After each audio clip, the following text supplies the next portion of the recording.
Gentlemen, would you like to introduce yourselves? I love that. What is it? The BreckCast podcast. Yeah. I love that. So, my name's Peter Fleming. I'm a leader at Sevenoaks District Council in the Garden of England. Hi, I'm Kevin Dix, Chief Executive of Bromsgrove District and Redditch Borough Councils in the wonderful county of Worcestershire. Thank you. And we're here today to talk about Breckland Council's peer review, the latest developments with that. Could you start off by just explaining what a peer review is and why you guys have come in today? Yeah, so your council is a member of the Local Government Association, which is the body that supports and represents councils across England. And Corporate Peer Challenge is one of the offers that the LGA makes back to its members, which is around really people from the sector like myself and Kevin coming in, having a little look under the bonnet, listening to some of the challenges that you've got, sharing with you some of the experiences that we have in the sector, and really just giving you that opportunity to focus on some of the key challenges that the sector as a whole are facing. And so we came last summer. It was very exciting. It was incredibly warm. We were made to feel very, very welcome, and it's lovely to be back 6 months later, maybe a little bit more than 6 months later, to look at the progress that's been made, and I think we'll probably talk a little bit more about that in a bit. Absolutely. So when you came last year, you spoke to some of the councillors, you spoke to some of the staff, and I think you also went out to speak to partners and residents as well. So you had a really holistic view on the council at that point. What were your impressions last year, Kevin? Yeah, so we had a really comprehensive and a really enjoyable 3 days down here. So, as you say, meeting with partners, meeting with councillors, meeting with staff, and a really good grounding and a really good impression of the council. I think it's fair to say at the time you had just emerged from, let's call it, the divorce with the other council, and you were just finding your way out of it. But you've made really good, positive inroads. The changes to this building and to the office environment were brilliant, and you could get a really good look and feel about the place. Really good feedback from staff, partners and councillors across the board. Obviously, the visit to the distillery will remain between those people who stood at the distillery. Councillor Fleming might want to comment on that. Yeah. But it is a really good basis to move forward on. As always with all councils, there's always things we can do better or improve upon. But we felt the council was in a really good place, good leadership, but you aspire to do more, which was really, really impressive when we came on site. I think for me as well, I'm renowned for wandering off. Sometimes when I'm not meant to. So, actually, I got an opportunity. We went to Thetford. We saw some amazing stuff at Thetford, but also, gave me an opportunity just to have conversations with people at bus stops. Sat down on a bench next to a lady who was in Thetford for her bridge club, and actually to get a really rounded view of the council. And I think that might be one of the things that we talk about in a minute, which was actually the council's undertaken a resident survey, which is in concert with the staff survey, and there's some really interesting and exciting stuff to come out of that, which will really help the council shape services going forward. Absolutely. So back when you visited us then, what were your sort of takeaway thoughts in terms of where the council needed to do a little bit of work, and having come back today, what sort of progress have you seen? So I think Kevin said we made 10 recommendations, and they are recommendations. At the end of the day, it's the report and the recommendations belong to the council. They don't belong to us. We're not inspectors in any way, shape or form. And actually, the revisit isn't about coming back and looking again. It's about actually, how have you been on that journey? Is there stuff that we can help with? And actually, is there other areas where actually the world's moved on, and perhaps the focus shouldn't be on the things that the focus was on 6 months ago.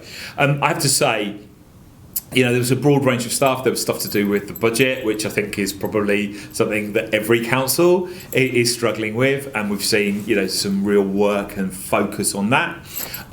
There were some cultural things, and we were really interested about Team Breckland and how embedded that might be within the organisation. And I think one of the words that we've used this morning is there's a real maturity growing around, some of the relationships and internally, but also around, what the council can and can't do. And I think that's really exciting for us, that actually those 10 recommendations have probably given the council a focus on the things that they knew were their focus, but it's helpful sometimes when somebody else says, actually, this is the sort of stuff that you should be focusing on. Yeah, and we made 10 recommendations, as Peter said, so the council's sort of self-assessment or update for us before we came on site was 80% of those were on track, one was already completed, and one kind of not quite as where you want it to be, but we accept the council as times change. But actually a really positive direction of travel for us. One of the key things for myself and the team, Peter and the team back then, was you do lots of things as a district council for your communities, with your communities, and you weren't getting the credit for that. We've just seen evidence this morning of theatres, events in the summer that you've done where quite rightly you've started to take, not credit, but actually acknowledgement that you play a crucial role in that. So that was a key part of the recommendations for us, is acknowledging the role that you do play in place shaping and helping your communities at difficult times.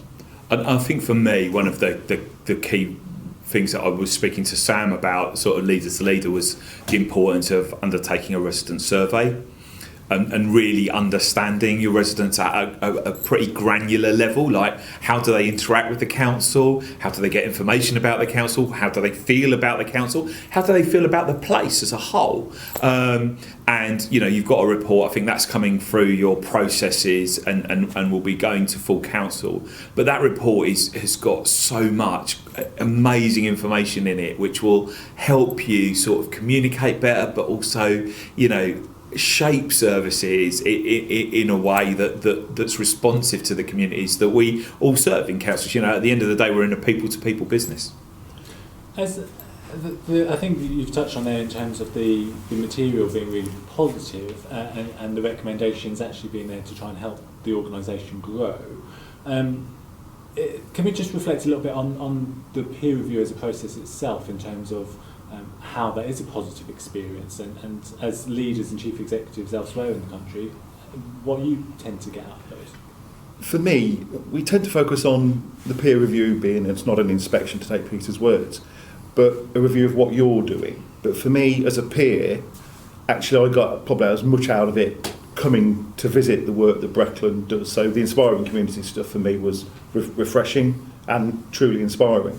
So for me, I probably took back to my place and to my area as much as I think we gave to the council. I think also that health stuff as well, that you're really interested in trying to replicate in your area. Yeah, I think I went so far this morning to say to Max and the team, could I just nick your team and take them back to Worcestershire, because actually it is groundbreaking, it is truly inspiring.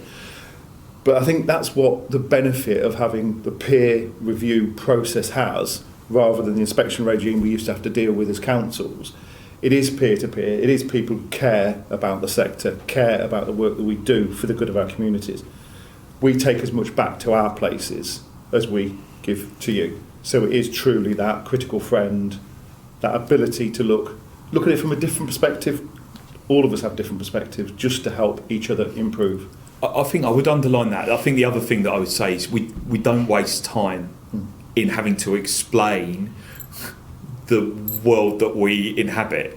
So often, if you get a consultant in or an inspector, you have to sort of explain where local government is, because otherwise they're asking questions about, why are you doing that with your budget? Why are you prioritising this issue over that? We come in with that knowledge. We know, a lot of that sort of foundation stuff because we're living it in our own authorities. So I think there's a real power in people from different authorities coming together to, support each other. I've just had my peer challenge in my authority. Kevin's got one coming up in his authority. So we're all part of the process as well. And I think there's a real sense of learning, sharing and support that comes in from that. Fantastic. So when you talk about taking some feedback away yourselves, what do you think your overriding impressions of Breckland Council are now? From my perspective, it is it is really good to be back. We can't emphasise that enough. The feeling of the building is still there. The positivity of the staff is still there from when you walk around. But it's fair to say that you have taken those recommendations seriously. Some of them are more well developed, but it is a sign for me of a mature, and this conversation Peter said, or the word we've said this morning, is the maturity of the organisation. But there's always this ambition. You're striving to do more.